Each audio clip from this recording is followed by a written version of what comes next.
Hello, everyone, and welcome to week 2 of the Lap Down podcast. I am your host, Greg Farmer, and with me tonight is Mr. JP, Mr. Ben. Jamie is out this week, so we have a very special guest. We'd like to introduce you to Mr. Ryan Dyer. Ryan, how are you doing tonight? Doing fantastic. Happy to be here. Well, it's great having you, bud. You want to tell us where you're from and how you became like a NASCAR fan? Like, who's your favorite driver, man? All right. Yeah. So I'm a NASCAR fan from the middle of nowhere, Maine, all the way up in the Northeast. Just got hit by a snowstorm today, but yeah. Favorite driver currently is Kyle Busch, but Carl Edwards was kind of the one that got me hooked into the sport throughout the mid to late 2000s and carried me through the 2010s up until the surprise retirement back in 2016, which was not a very fun surprise, by the way. But yeah, so that was kind of the way I got into NASCAR, was just kind of watching generally with some friends, and then ultimately just kind of grew to love Carl Edwards and the Roush Fenway team there. Nice. So, what part of Maine, man? Waterville technically, but yeah. Say for the most part, everything up here is basically just southern Canada. I used to live in Connecticut, not too far from Maine, so yeah, it's like I know how brutal drive. those winters are. I know how brutal those winters are up there. Yep, we had a tree take down our transformer about a week before Christmas. Oh man. Yep. All right, well, it's good to have you on the show, man. Looking forward to a great episode tonight. Ben, how's your week going, man? It's going pretty good. Not too bad. I can't complain. All right. JP, anything interesting going on over there with you? This guy plug in, come over here. My basketball is going on right now, so that's what my focus is on when I'm not doing content like this. All right. Well, that's cool, man. All right, so we're going to get started here. As always, our intro music is presented by the Alkyli Project. Be sure to check out their latest album, The Blood World, on Spotify, Apple Music, or wherever you get your music. We're going to move into our first segment tonight. Our first segment is called Fresh Faces and New Places, presented by Bulletproof Coffee. They have coffee, they have tea, but they do more than just coffee. Ben, do we have a promo code for that? You have to visit the link in the description, and as long as you follow that link, that'll take you to everything you need, and we'll get the credit for everything that's bought off the website. All right. So our first fresh face in a new place tonight is going to be Mr. Justin Hailey. And I just do want to bring attention. We do have a new person in our podcast. He's from our football podcast. We have Tyler just joined. Well, welcome in, Tyler. All right. I think he joined on a computer. He may be having the same issues a few of us had earlier. I gotcha. Can you guys hear me now? Oh, yes. There we go. Yes, we can. Yep. Welcome in, Tyler. How are you going? All right. So, Tyler, tell us where you're from. Are you a motorsports fan? Like, what's going on in your life there, buddy? Well, first off, I'm a huge motorsports fan. I'm originally from New York, but I'm right now residing in Cincinnati, Ohio. I am a huge F1 NASCAR fan. I love dirt racing. I love all sorts of racing, especially IMSA, NASCAR, you name it. But I mainly know a lot about F1 and NASCAR. Other than that, not much going on in my life besides work. All right. Who's your favorite NASCAR driver, if you don't mind me asking? Chase Elliott. Chase Elliott. That's my name. All right. Former Dale Earnhardt Jr. fan.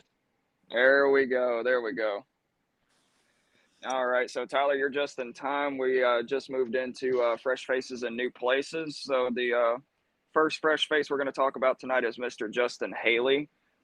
He was the full-time driver in the 31 car for Alkyli Racing in 2023.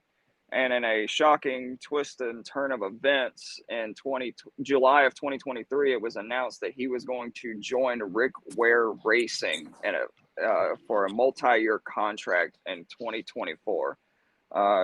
Starting with Ben, how do we feel about that? Would you consider that a downgrade? I mean, how many opportunities can he get? I mean, he's a young dude. I mean, he's 24. I wouldn't say it's a downgrade. I would just say he's given an opportunity. Show me what you got. Maybe he'll do good. We'll see. I mean, it's hit or miss for him right now.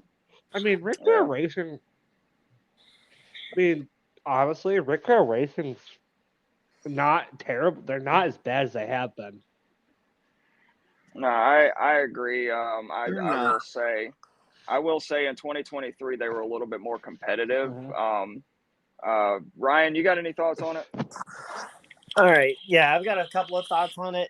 A lot of them still stemming from when I first heard the announcement. It feels like a bit of a downgrade, although it's hard to predict where the Alkyli Racing team will go, considering they're a fairly new team as well. But considering the starting point was a lot higher from where he was to going to a very much unknown and basically just gambling on that upgraded technical alliance, because they're now a in-house partner with Roush Fenway and their team, kind of just saying if they gamble and that takes them a good step up. I thought they were as with SHR. I thought it was with Roush. I thought it was RFK that they aligned with. Not to mention RFK's the better Ford team right now. I would have to go back and look, but I want to say maybe Rick Ware was partnered with SHR in 2023, but now they are aligned with RFK. But I'm not 100% confident on that. Well, Ryan, pull it up. All right. Well, Ryan pulls that up. Justin, you want to give your thoughts on it? It's RFK. It is RFK. Okay, Yeah. I was right on that. Okay, good. Okay, so here is my fear. Okay, the kid, I'll call him a kid because that's what he is. He's a young man like the rest of us, and he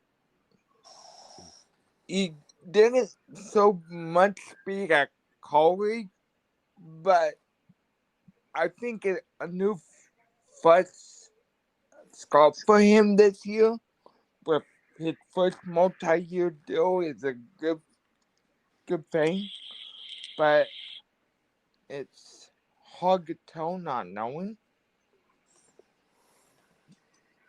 I'll have to see him race Daytona, maybe Atlanta, and then Bristol, maybe. Yeah, I think the start to the season will look more impressive, especially considering that Roush program was so good at the super speedways and honestly has been for years. I think the real test will be once they get through the first two races, once they go to a quote-unquote real racetrack, as Kyle Busch once called it, to see what ends up happening after they get off the super speedways. Yeah, I tend to agree with Ryan there. He's got to go to some mile and a half, and then we can evaluate. I was saying, it depends on how much power they're getting out of that technical alliance. Yeah. I mean, we can all agree, like, it was either Tyler or Ryan that just said it. RFK was definitely the better Ford team in 2023. So it's just, I think maybe RWR shows up this year and top is 15. competitive. Yeah, I would say top 15s. Top 15, top 20. I mean, Justin Hailey is literally my age. He's 24 years old. Yeah. So he still has a lot of time to grow. And honestly, I think Rick Ware Racing was on the rise anyway. I mean, Cody Ware is Cody Ware, but when they had Jensen Yeah. Button, and who was it, JJ Hailey run, they were probably a top 15, top 20 team each week. Yep.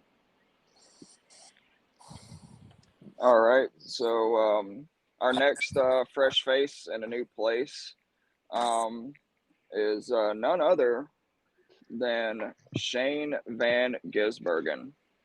So Shane van Gisbergen is known for racing in the Supercars Championship in, I believe, Australia and New Zealand.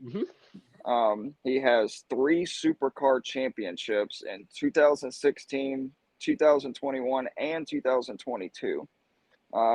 80 total wins, which is 4th all-time on the Supercars Championship win list. And he has won the Bot Hurst 1000 3 times in 2020, 2022, and 2023. Now, we all know that he made his NASCAR Cup Series debut at the Chicago Street Course last year, driving the number 91 for Trackhouse Racing in their quote Project 91 car. And he became the first driver to win in his Cup Series debut since 1963.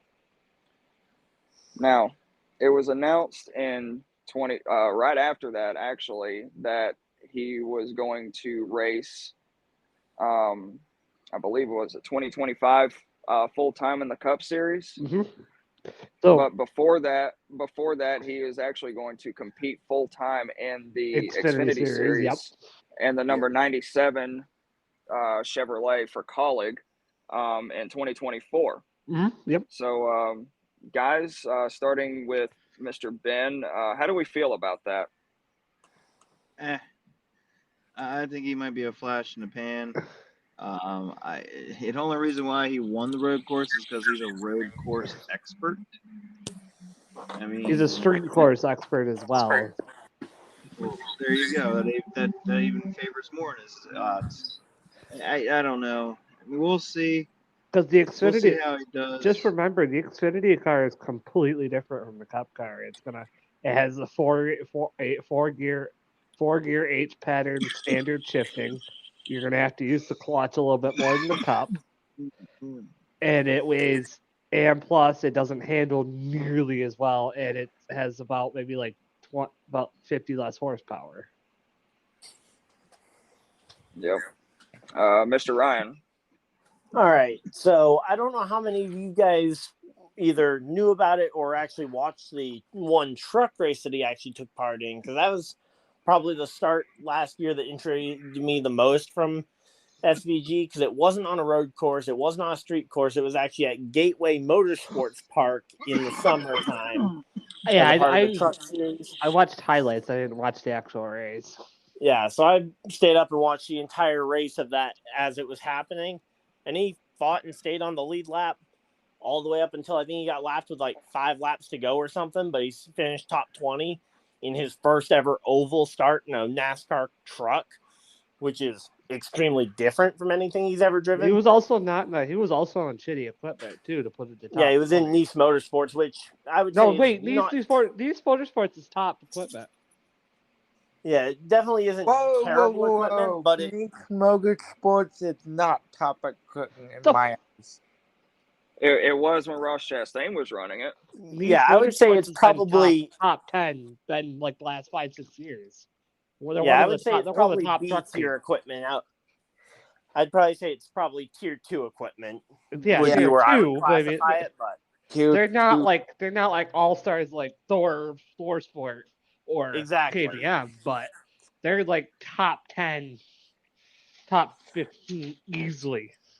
Well, but when you factor in that there were 5 Thor Sport trucks last year, I mean that clogs up that top 10 pretty quick when you fill up 5. Only 4 because Thor Sport trucks. Only 4 because fucking Hailey Deegan. Nope. Only 4 that. Well, yeah, but then you have. Then you had GMS, who had at least 1 or 2 cars up in the top 10 to 15 all the time between. You also had KBM. Finger and Raja Caruth was in that 24 truck a lot. Yeah, DGR or what the hell they call it now. Yeah, David Tricon. Gilliland Racing had a few up Yes. there. You had the Front Row Motorsports Ford that was up in the mix every week. You had KBM too. Don't forget about KBM. Yeah, I mean, KBM took a bit of a step back the last couple of years, especially the shift to Chevy seemed to hold them back a little bit, but yeah, they were right in that mix as well. Rumor And has it Hendrick's bringing back their truck program in the next few years, from what I've been hearing. Yeah, so again, that top 10 to 15 starts getting very populated, and again, just gives more credit to a guy making his first oval start. Still though, a 20th place guy finish. who never raced an oval finished top 20 in his first start. That is pretty damn good. And stayed on the lead lap all day. Because it's not like, oh, we went a lap down early. Because once you go that lap down, it's very hard to recover. But he fought and stayed on the lead lap all day. Yep. Now I will. Oh, go ahead. No, go ahead, Tyler. No, my personal opinion on SVG, I watched some of those highlights with like the supercars. The only reason I'm concerned that he probably won't do well in the Xfinity is how well is he going to adapt to stick shift? How well is he going to handle a car that is basically a brick on wheels? I'm sorry, those Xfinity cars they're great on a mile and a half and stuff like that, but their road courses, they handle like shit. Yeah. And the thing is he can be able to handle being able to heel toe like Ayrton Senna? Is he gonna be able to adapt it like quickly, like what is it called? Marcus Ambrose did and what Montoya did? Yep. And the key thing is he's got to have a good leader. That is true, yeah. Yeah, who is crew chiefing that program? Do we know? Not at the top. I'm not entirely sure. I don't know either, actually. Let me see if Wikipedia has any information. Yeah, because whoever they pair him up with, that's going to be almost as important as what series he's in. I mean, yep. Obviously the Cup Series would be way more to his liking because the cars are similar to what he's driven before, but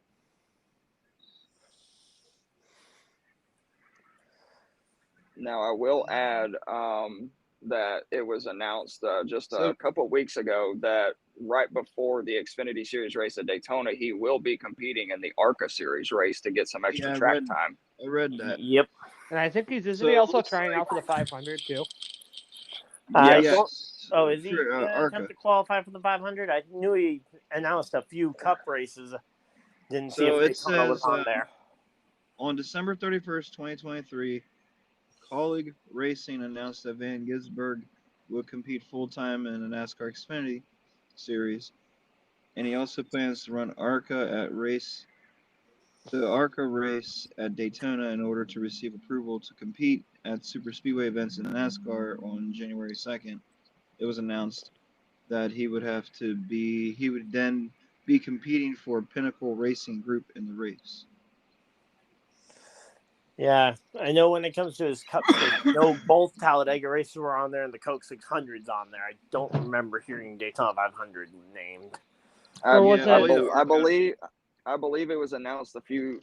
I think it was last week that he was going to try to run the with the 91 Daytona 500 with the 91, I think, right? It's either the 91 or the 97, I think. Well, I know he's in an Xfinity car for 97. Maybe he's trying out for Xfinity race. I don't know. Well, yeah, he has to. He's I honestly think he'll do good on the road courses. It's just the fact that, I don't know if how quickly he's gonna adapt to his mile and a half. Yeah.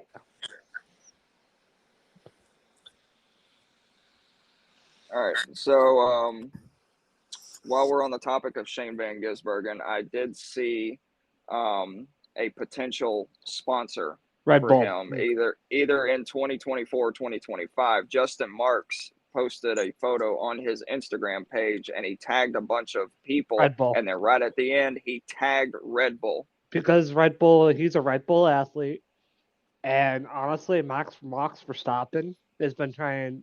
I was actually talking about it the other day I was watching a podcast of Max Verstappen.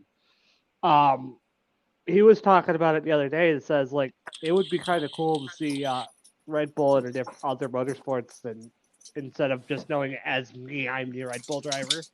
He wants to see it he wants to see it in other motorsports besides F1.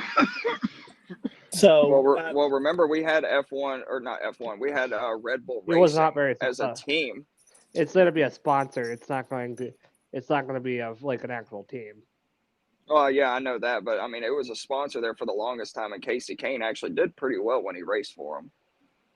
all right, I've got SVG's cup schedule pulled up here. So, the 7 races SVG is currently scheduled to race for in 2024 will be Circuit of the Americas, both Talladega races, the Coke 600, the Chicago Street Course, Watkins Glen, and Las Vegas Motor Speedway in October. Ooh, I'm going to Watkins Glen, So those are the 7 races, and that's coming from RacingAmerica.com on their thing about the Trackhouse announcement. So I don't see a car number. Okay, and team and car number for those cup efforts have not been announced yet, according to, again, this article here. And then it also mentions, obviously, his Xfinity program. And Zane Smith will be in the Spire Motorsports 71 with the same sponsor there for the 500. Okay. Well, alrighty then. So I guess we'll just have to wait and see come next month how SVG fares in his Xfinity Series debut at Daytona. Yep. All right. So we are going to now move into our W Energy Bold Predictions presented by W Energy. Do you need a pick-me-up during the day? Pick up some W Energy. Click the link in our bio. And Ben, hit us with that promo code. It is SSPP10. SSPP10. All right. This week's W Energy's bold prediction question is, which Joe Gibbs racing driver in the NASCAR Cup Series has the most pressure on them going into the 2024 season? Ty Gibbs. Starting with Ben. Oh, sorry.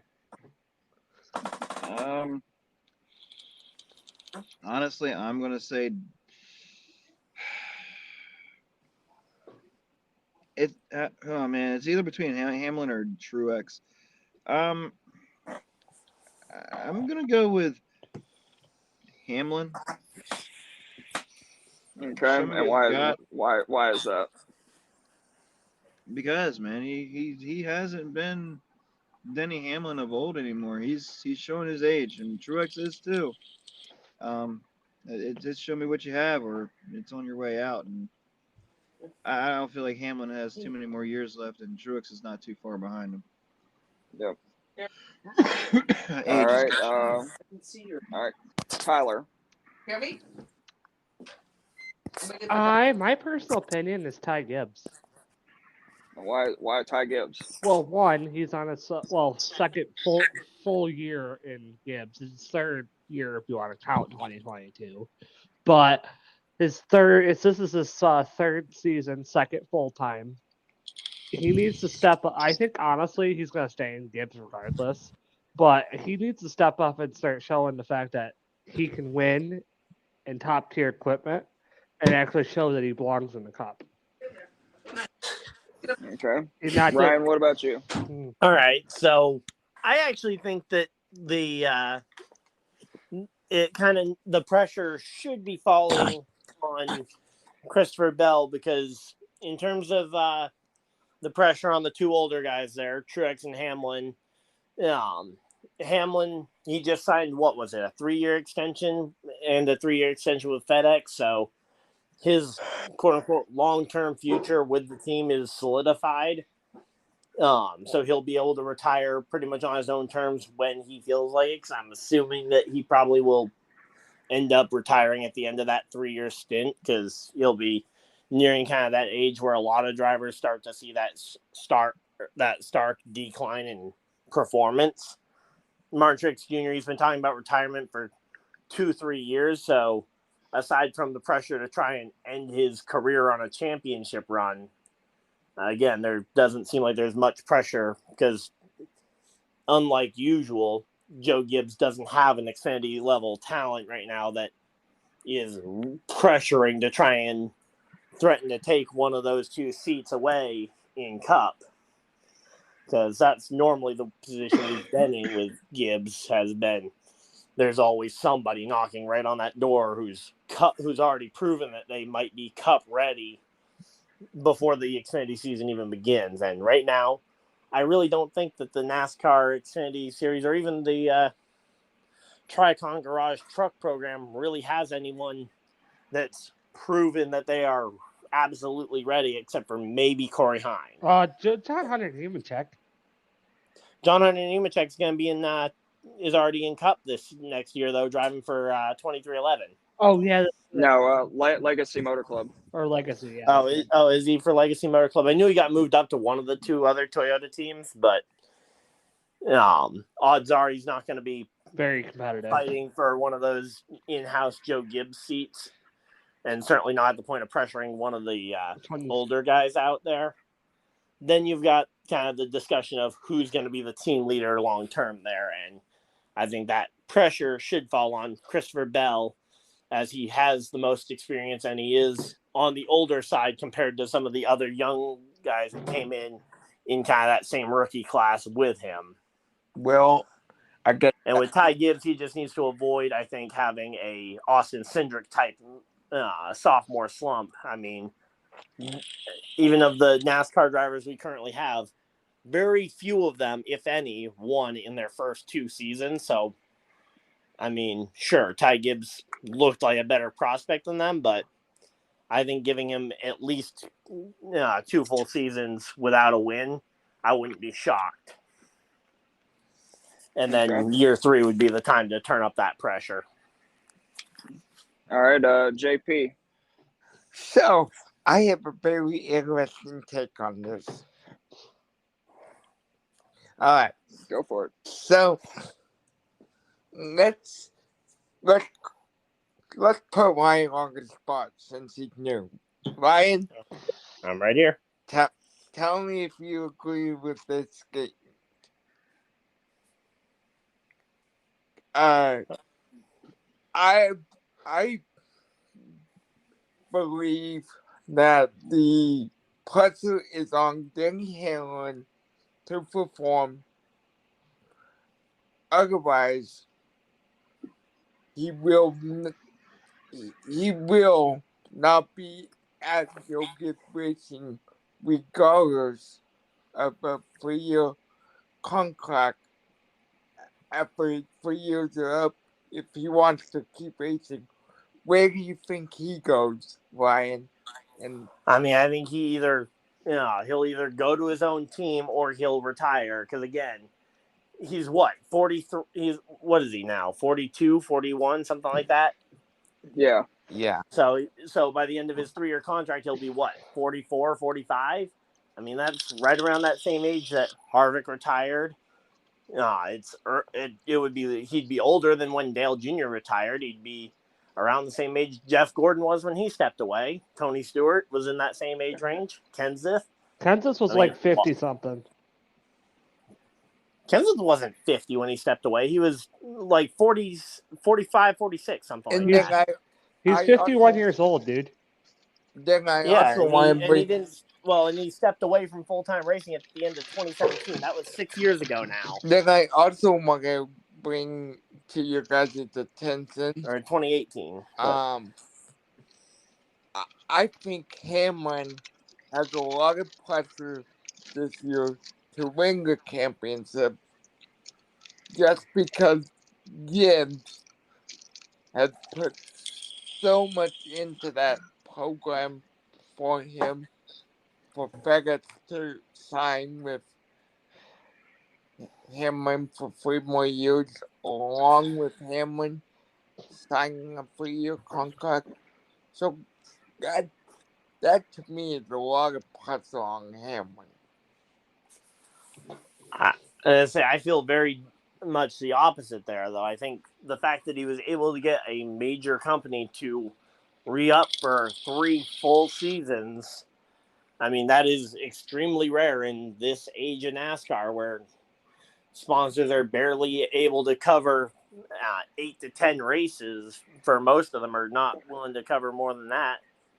So I think the fact that he's already managed to get FedEx to commit there, and they didn't lose another major sponsor for the second year in a row, because if they lost FedEx and potentially Hamlin right after losing M&M's and when they lost M&M's and Kyle Busch, Yeah. I think that was the big pressure was on him last year to make sure that contract got done. Well, Denny, Although I don't disagree, I think there should be at least some pressure for him to make a run at the championship at some point in these final 3 years. Yeah. I But think he's got 3 years to accomplish it as well. Both Denny and Martin Truex are the same age. Just remember. Yeah, but Truex is the one that's been talking about retirement and has been signing only 1-year extensions versus Denny, who has signed a 3-year deal. I don't think Denny's going to be driving full time much longer because he needs to. Exactly. I think that's why I said Ty Gibbs, because, like I said, he's the up and coming. But there's also pressure on Denny too, because he's the longest tenured one at Gibbs right now. Yeah. Yeah. So my thoughts is I'm gonna have to agree with Ryan on this. I'm gonna have to say the pressure is on Christopher Bell, and because of that, like, he made the championship 4 in 2023, didn't have the best showing in the championship race, not by his own doing. It was because of failure of parts. But if you think about it, when Truex and Hamlin do decide to retire, Christopher Bell is going to be technically the longest tenured driver at Joe Gibbs Racing, so he's going to have to become the leader of that team. Greg, do you think he's got capability to be a leader of that team? Absolutely. Yeah, I think there's absolutely no doubt that Christopher Bell has that kind of capability. It's just about living up to the hype. Because, I mean, think about all the wins he had in Xfinity before moving up to Cup, and then it took him, 2.5, 3 years to really kind of hit his stride. But then he went to, 2 straight championship 4s now? Yeah. He was in the 2022 championship 4 as well. Yep. So yes, he's definitely got the on-track skills. The big thing I'd be looking for is the off-the-track leadership to take that next step. He needs to step up. agreed. He does. Because he needs to show Joe Gibbs the fact that, like, hey, when Truex and Denny are gone, I'm the next guy up to lead this team to a championship. Because I agree. And to potentially mentor a couple of young rookies, because odds are when Truex and Hamlin both step away. I think at the end of this year, honestly. I think Truex will be out at the end of this year. I think he's just kind of been pushing it off little by little, and eventually he's just going to not push it, delay his retirement. Just think about it, guys. Although all the drivers we grew up watching are literally like, there's how many are left now? I mean, depends on when you consider having started watching. Like 2005, 2006 era. So that would pretty much Kyle none. Busch. It's going to be Kyle Busch, Denny Hamlin, and Truex, really. Yeah, they're the 3 longest tenured drivers, I believe, in the Cup Series as of right now. And then there's a bit of a lull before you get to the Joey Logano era. Joey Logano and Brad Keselowski era. Joey Logano was 2009. Brad Keselowski was 2010. Yep. Jesus, wow.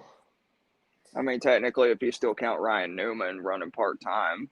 Yeah, but Newman's not running full time, and as I pretty much consider him retired to the same degree as when I mentioned Kenseth earlier. Mm-hmm. I didn't factor in his 2021 season his 2020 season when he came back to fill for Kyle Larson. Yeah, because I counted him as retired before then, and then he just stepped back in to fill that seat where needed because nothing was going on in personal life at that point anyway. Right. My personal opinion is the fact that like in next like 2-3 years, it's gonna be a completely new field. Oh yeah, absolutely.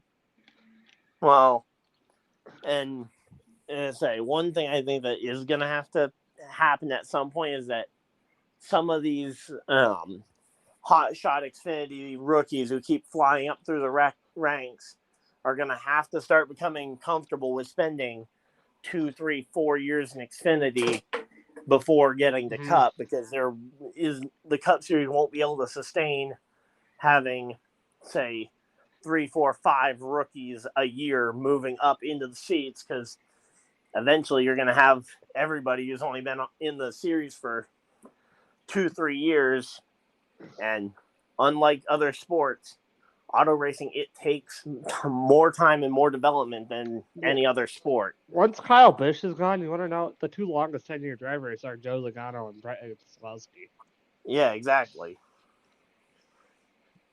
Yep. And then it goes So, I mean, then to Ryan, then to what was it? Then to what's his face? Austin Dillon would be right after that. Austin Dillon, Ricky Stenhouse. Yep. Yeah, Stenhouse was 2013, then Dillon was, Alex, I think, actually, technically, Alex Bowman would be in that too, if you think about it. Yeah, because he did those he did those. Did he do a full season for one of those teams there, Phoenix Racing? BK. He ran BK. He ran the 23 car. Season for BK. 23 car, I think, for 5 years, and then I went to, I believe, what was the other team he went to? Phoenix Racing. I think he did a stint at. He went to Tommy Baldwin. Tommy Baldwin. Yeah. Tommy Baldwin. And then you got Ryan Blaney, who'll be next. Well, yeah, Ryan Blaney, but he was he was a rookie in the 2016 season with Chase Elliott. Wow, that just makes us think that we're getting old, guys. Well, it's starting to, again, it's that changing of the guard, but well, we can't be expecting that to continue rotating through people every 10 to 15 minutes. It's like, oh yeah, this next guy is up. This next guy is up. It's like, but do you realize how long it took to get to how young the field is now? Oh yeah, I know. It took almost 30 years, actually. Yeah. Yeah, because I'm 31. It also has to do with all these drivers longevity-wise. The thing is like it didn't. I think the full rookie foot, like the new era of NASCAR started in 2000. Honestly. Yeah, well, and to an extent, though, and kind of circling back to the point that I was getting to there about the young drivers, is that a lot of people after 2 or 3 years are already looking to kick this guy out the ride, and it's like it takes more than 2 or 3 years for 90% of these drivers to get to the point of winning races and winning championships. It took Chase Elliott 3 years to get his first Cup win. Yeah, 99 races to get his first win. It took William Byron until 2020 to win his first race. Yeah, it took William Byron again 99 races exactly. Byron and Elliott took the exact same number of races to win their first. Alex Bowman took over 130 races. Yeah, although you factor in that he was it took him 1 full year in the 88 car plus the experience of being in a bad car before that. Let's see who else took a long time to win. I mean, Denny can't really count Denny Hamlin because he won in his rookie year. Yeah, again, looking at the younger drivers though from this current generation of drivers, like Blaney took over a year to. Blaney won in 2017. Chris Buescher. Yeah, Chris Buescher did get a win as a rookie in 2016, but it took him a while to become a consistent contender. I think same with Justin Hailey.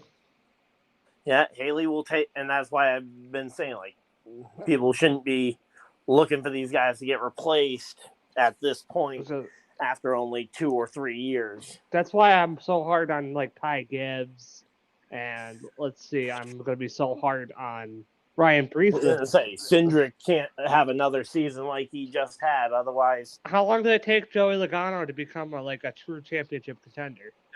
I mean, he had what, 2 years at Gibbs, and then he shifted over to 3. Penske. 2009. 3 years. And 2013 he switched to Gibbs or Penske. Okay, so in 2013, and then it was 2 years at Penske and 3 years. So it took him 5 years to become a championship threat. And it took, let's see. I'm trying to think of who else. I'm trying to think. I mean, Blaney, it took him from 2016 to till really last year was the first year he really was threatening for a title. Martin Truex, how long did that take him to get to a championship level?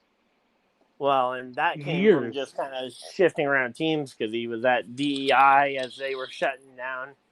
Then he bounced around to 2 or 3 other teams. No, he was only with one other team before, or only 2 other teams before he switched to. He went from DEI to MWR, which he was solid at MWR. He was actually very fast. Then he got caught up in the cheating scandal there. And they moved over to Furniture Row and turned them into one of the best teams in NASCAR. And unfortunately, well, but that even took a year after he got there because he didn't turn them around right away until he met up with Toyota. Not even that. The year before that, 2015. He made it to the championship 4 as a Chevy team once he got his crew chief there, the Canadian. Oh, Cole Pern. There we go. Pern. That's the name. Cole I Pern. was trying to think of the name, but once you Cole got Pern wasn't there for that first year in Furniture Row equipment. He was awful. And how long did it take Michael McDowell to become a serious threat for top 15, top 10s? Yep. Michael McDowell. And I say he's another one of my favorites right there. McDowell, let's see. Because he was in 2008. I think he was kind of when I first remember hearing about him. I think that was when the Texas crash happened. Mm-hmm. I knew about McDowell before that, but yeah, and then he just kind of spent so many years on very much bottom of the barrel equipment at Levine Family Racing, getting benched for Ty Dillon at one point. Actually, now if we're gonna talk about drivers who have the most pressure on them this year, Daniel Suarez. Suarez should have plenty of pressure because not only Daniel, trackhouse team has a lot of drivers committed. Daniel Suarez. I personally think Alex Bowman has some pressure on him this year. Yeah. I think Bowman will have some, not quite as much as Austin Cindric has some. His seat is burning fucking hot. Yeah, he's another one where I kind of mentioned it earlier. He cannot have another season like he did, even though his dad is president of Team Penske. It's gonna be it's a Joe. It's a Ty than he should. It's a Ty Gibbs situation, if you think about it. Yeah, and again, I'm trying to look at it without the last name in play. Even, I mean, he can afford to have one bad year as a sophomore slump, but he needs to start proving that was a 1-year thing and not a sign of things to come. Now, like I said, Ross Chastain's good. Let's see. You know who also has a lot of pressure? Chase Briscoe. Okay, that wasn't originally the Chase I was thinking because I think Chase Elliott needs to bounce back. I think there's going to be some pressure on Chase Elliott, even though I don't think it's necessarily entirely justified. Mainly because of the season he just had. Yeah, although booking late. The thing is everybody was calling Chase Elliott washed. Well, dude, when you try racing injured and have an issue, and that's why I would say that injured and I wouldn't say it's a ton of pressure because he does have his contract for another 3 to 5 years or something like that. Chase Elliott's seat's fine. There's no worries. Yeah, he's definitely fine, but him and William Byron are set. But if he struggles for say 2 more years in a row, and it looks like this injury is lingering more than just 1 that's why he got the surgery in the off season, so it wouldn't bother him. Yeah. Because if it, All right, guys. Shifting gears a little bit. all right, what, shifting Speaking third or of, fourth gear? we're gonna go to fourth gear right now. Speaking of old and young, I'm gonna let Ryan take the lead on this. Let's talk about the breaking news from yesterday. Ray Evernham posting on his Twitter page about the rebirth of the IROC series.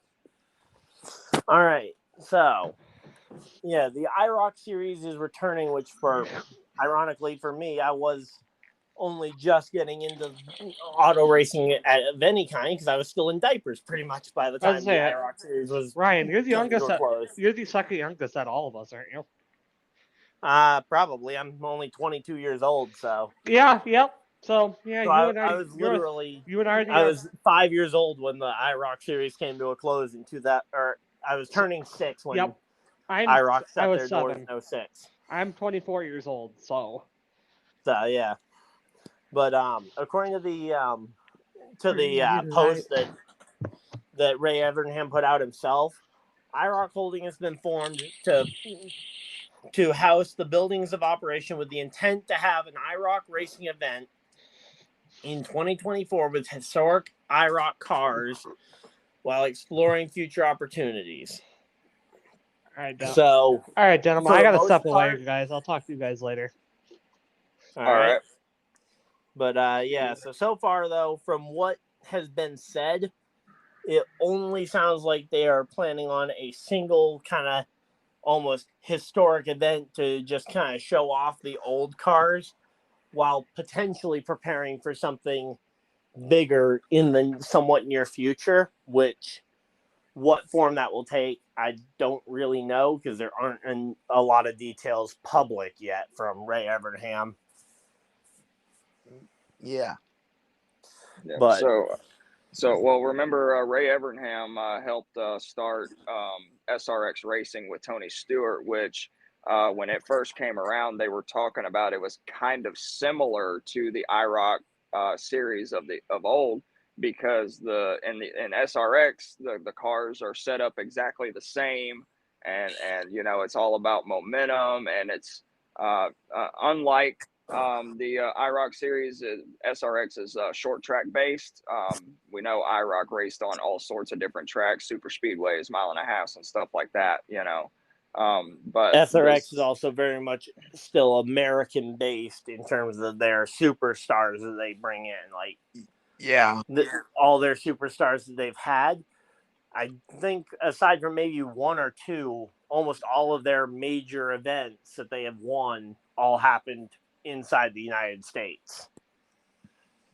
There might be a couple of Rolex, or not Rolex, but Le Mans 24 winners maybe in the mix, but I don't even know about that off the top of my head from the rosters I've seen. Well, I mean, they had like Tony Kanaan and Elio Castroneves and them run, and I think they're Indy 500 winners though. I don't know if they even. Oh, you're talking about American-based motorsports. Okay. Yeah. Yeah, Okay. that's what I was talking about. Is that all of their superstars, pretty much all of their success happened within the borders of the United States. Not directly NASCAR, although I think a lot of their roster has been NASCAR primarily. So, Ryan, in that statement, it does not say any drivers to be determined on who will be competing in that IROC race. No, the only statement about the thing is that it has been formed with the intent to have an IROC racing event in 2024 with historic cars.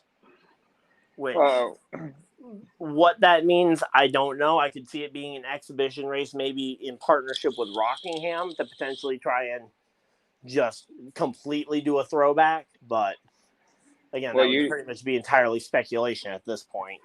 Well, you just answered my next question. I was going to ask you guys, where do you think this race would take place? I think it would be a great thing for Rockingham if Rockingham does, and I think they do, have a true intent to return to a NASCAR or any sort of major schedule. I think them reaching out to IROC and trying to help IROC put on this exhibition race, because it only states one event. If you try and help become basically a founding member or a core memory in the new IROC's legacy, you can potentially become maybe one of their staple tracks and cement yourself on a somewhat significant calendar for years to come.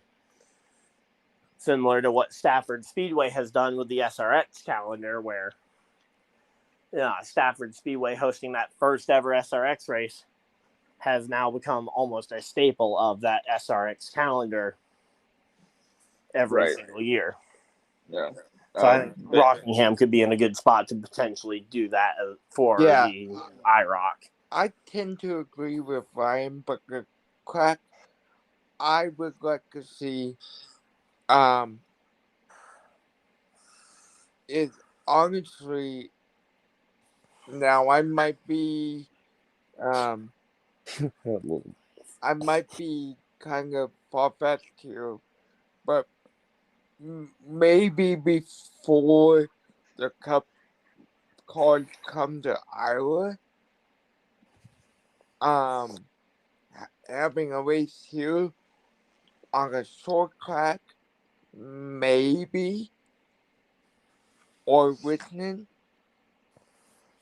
one of those two places would be good, because I know they used to go to Richmond. So real quick, just not trying to step over anybody here, but the downside or the reason why I wouldn't see Iowa or Richmond potentially pushing to try and get the SRX, or not the SRX, the IROC series, I mean. I think Rockingham will be more aggressive towards trying to almost recruit the IROC series, because they don't currently have a major racing series of any kind, because Iowa has the Iowa doubleheader for IndyCar plus NASCAR joining them this coming summer. So in terms of major events, they have a couple of them to keep. I like that idea, because then that way they would get in the limelight, and hopefully other series will win. Yeah, so if it does end up becoming Iowa or Richmond, that would be on, but the pressure then would be on IROC reaching out to one of those two tracks, versus where I think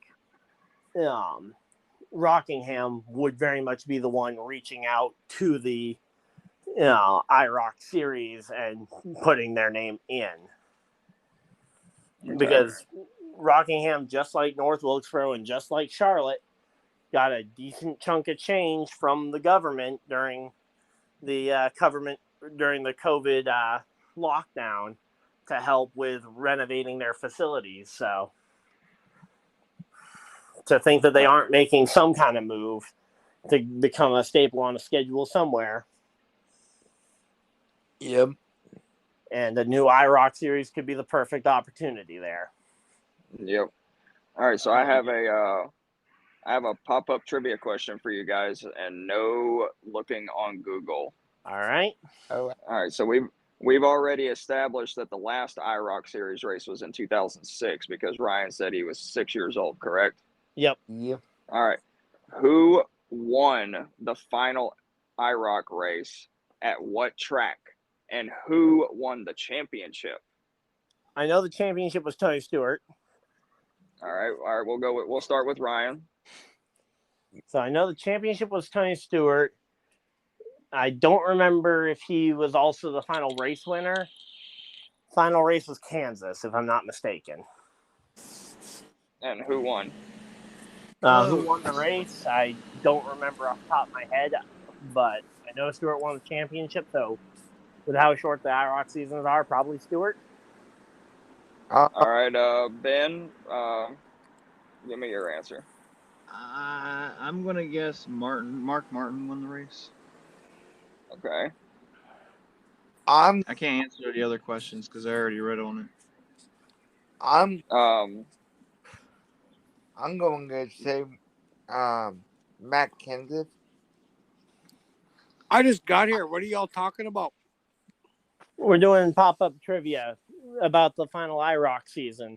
who was the champion, who won the final race, and at what track was the final race held. Actually, No Google. I know none of that. I would have to Google it. Yeah, no Googling. It was in 06, so that's what year the knowledge would have to come from. But I'm going with Mark Martin.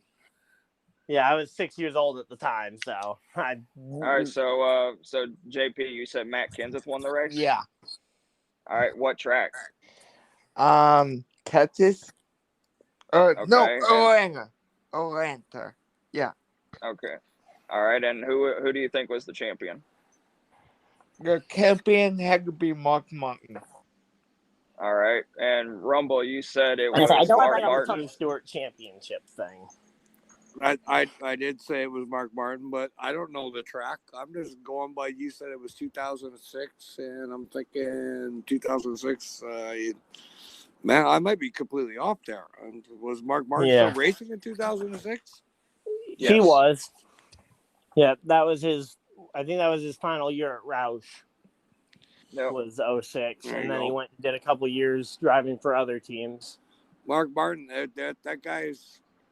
Well, he's not underrated because everybody respects him, but he deserves some championships. I would say that guy was. All right. Well, awesome. who do you think won the IROC championship that year? In 2006? Yep. I want to say Mark Martin.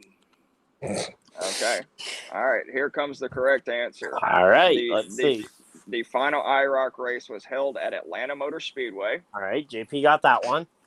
The race winner was Martin Truex Jr. Wow. Okay, none of us got that one. Wow, right? And- totally and off the the radar. And the Yep. champion was Tony Stewart. It was his third IROC Series championship. Wow. Who would have guessed? I might have had that one right. I was way off. So, Greg, don't forget we gotta, since Rumble is here, we gotta go back over. Yeah, I know. You guys feel that? What's that? Yep. I feel a rumbling beneath my feet. It's like Oh the man, I feel it ground's. too. Oh man, Yeah. It feels like it's coming from the foothills of Canada. You I don't want to think hear it's- my opinion. Well, nothing. I think it's time for Let's Get Ready to Rumble, presented by Fanatics.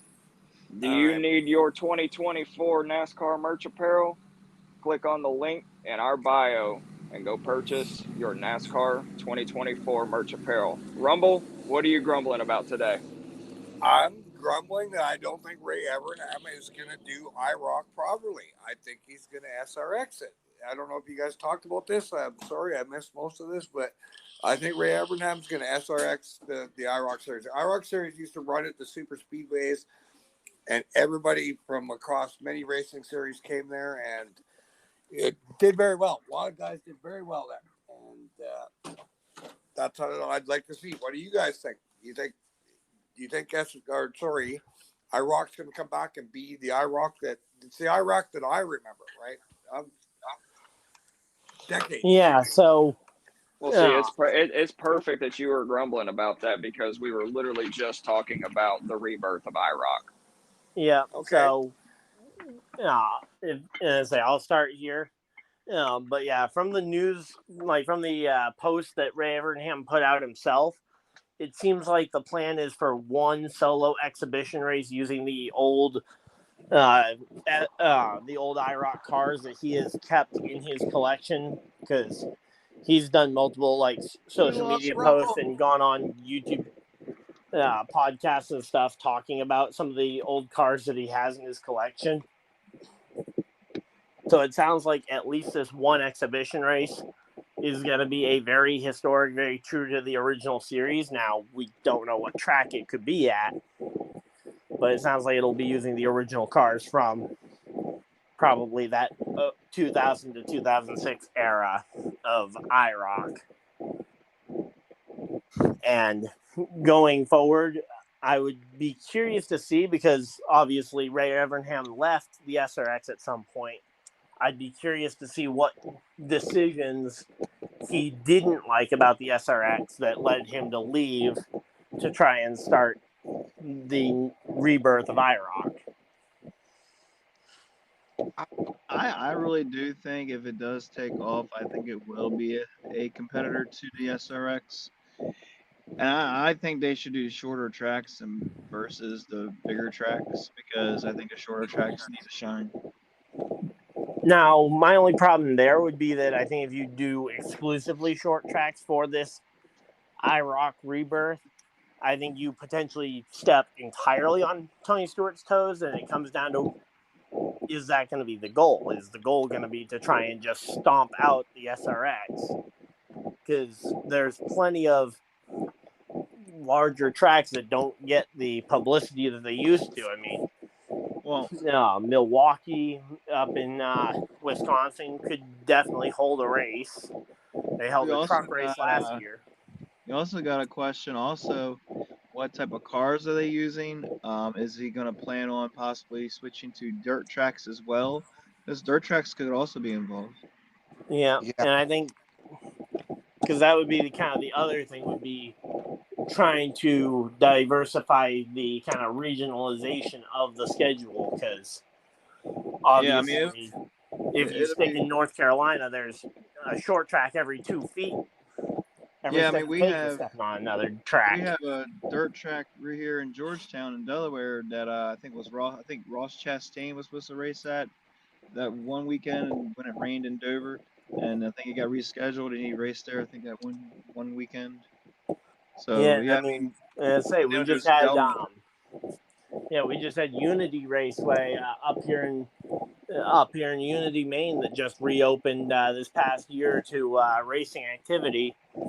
I actually don't tell anyone I said this, but I actually back during, I think it was 2021, I actually climbed under the fence to take a look at some of the renovations they were making, because they were converting it from asphalt back to dirt, back to what it originally was for a dirt track, and they've been having dirt racing events there last year, so There you go. hoping to get to go see that track in person for a real race one of these days, where it's only a short 10-minute drive away.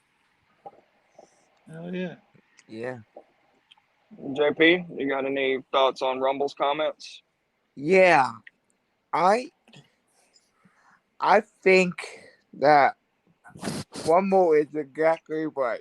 Is the IROC series going to revamp itself and go back to the good old days? Because that was some great racing. I mean, I still watch that racing on YouTube. And I think you know, having a SRS series at competition will be good to see which one of them keeps their series around. You know, Honestly, I would actually much rather see the SRX, or not the SRX. I'd like to see the SRX try and stay where it is roughly in the summer, and maybe make the IROC series possibly, spring. depending on how many races they end up doing. Because again, this first, for 2024 at least, it sounds like, again, a single event, but potentially having the International Race of Champions series become almost like a late fall, early winter type thing, to start like right after the NASCAR season ends, to try and pick up all those stock car people who don't have anything to watch, possibly offer a guaranteed seat to whoever wins that NASCAR championship, since they will be a newly crowned champion for the Race of Champions. Could be an idea, but a lot of it is going to be wait and see. No, let me ask you. You know, obviously you just stated it. IROC stands for International Race of Champions, right? Yep. So, do they bring in drivers from other motorsports and not just American-based motorsports? Maybe F1 or supercars or IMSA or something like that? I would hope that the offer is at least extended to those people. Now, it's very possible that someone like Lewis Hamilton or Max Verstappen or any of the F1 champions would potentially just not want to come over to race these cars, because a lot of drivers these days, compared to the older days of when when IROC was really at its best, you had drivers who would come over, would cross over from time to time, like Tony Stewart going to the Indy 500, or F1 champions coming to run the IndyCar series, or vice versa. IndyCar guys going overseas to go race in F1, like trying to remember the guy's name. I can't remember his name. Won 4 IndyCar championships and then went over to F1 or went international for something. You got Schumacher, you got Andretti. Yeah, Schumacher, Andretti. AJ Foyt. Yeah, I can't remember the name off the top of my head. Let me Google it real quick. And I know the name's going to come to me as soon as I start typing it in. Robbie Gordon. Definitely not the name I was thinking of, but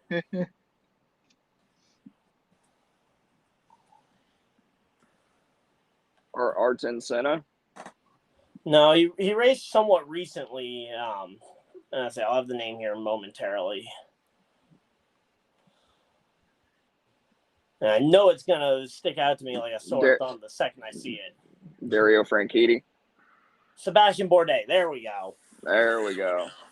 Yeah, Bourdais was the one I was trying to think of, because I know he won 4 championships back in the kart IRL split era of IndyCar, and then went abroad. I think he actually went over there for sports cars, not necessarily F1, but I think he was looking for either one, and ultimately came back to the States to race in IndyCar again. But yeah, I would like to see it extended, especially potentially guaranteeing a seat to, say, the IMSA WeatherTech Sports Car Champions, whoever ends up being the full series champions of that. Again, trying to brand itself as a League of Champions, guaranteeing some spots to, again, your active champions from the 2024 from the previous season, as well as having a couple of other invitational spots for past champions like your Chase Elliott, your Kyle Larson, your potentially your Elio Castroneves from the IndyCar series. Jimmy Guys Johnson, who might not be Jeff active Gordon. champions, but yeah, your Jeff Gordons as well, if they're open to the idea of racing in the series. Because obviously you can't force anyone to race in a series, but those would be the spots I would be looking for, and kind of have it again in that late summer or in that kind of late season after NASCAR wraps up. Yeah. Before it gets completely frozen over, because if you get your northern races done right after the NASCAR season throughout like the month of November, and then potentially head down south during December, you avoid the ice and snow. So you could try and help carry, again, your bored motorsports fans who don't have any other motorsports to really go watch when NASCAR throws their checkered flag on the season. Yeah. I guess we'll just have to, it's going to be one of those wait and see type things. Wait for more news to come out. Yeah, because that's the other thing, is that I went and once I saw that topic, I went and looked for other interviews and stuff he'd done, and he'd been talking about the potential of a new design to an IROC car. So whatever the future of IROC past that one event holds, it might not always be the old historic cars too. Yep. There may be a new car design that he's been working on. Yeah. That's the question I have, is what car designs are they going to use? Yeah, that 2024 event, it specifies we'll be using historic IROC cars, but going forward past then, they could roll out a brand new car events in 2025 and beyond. Well, all right, gentlemen, that will bring us to the end of the episode. Another great episode this week. Ryan, we appreciate you so much for being on tonight. Yep, I was happy to be here. Yep. Ben, do you have any closing remarks? Yes, I would like to give a shout out to the Social Sports Pad podcast for our football programs on every Saturday, the Hard Count, and on Tuesdays, the Twitch Cast. And I believe Ryan has a channel he would like to talk about as well. Yeah, so I cover my own. I have my own channel where I cover primarily NASCAR stuff, but in the NASCAR off season, I've been tipping my toe into a little bit of NFL coverage as well. So this coming wildcard weekend, I'll be streaming. I think it'll either be 2 or 3 NFL games. I'll be doing live commentary of the event. So if you guys are tired of traditional broadcasters, you can come hear this idiot talk for over the game. And what's the name of your YouTube? It's just youtube.com/Ryan Dyer. Ryan Dyer. All right, Yep. You heard it here, folks. JP, you got any closing thoughts? Yeah, I want to do a quick plug for myself, Full Throttle. Working on getting some big time interviews on Full Throttle this year, starting with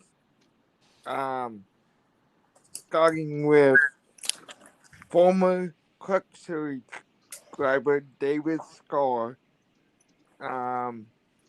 You're coming up in a few weeks, so looking forward to that. So, All right, sounds real exciting, dude. All right, well, gentlemen, great episode, and we will see you guys next week. All right. 1, 2, 3, deuces. deuces.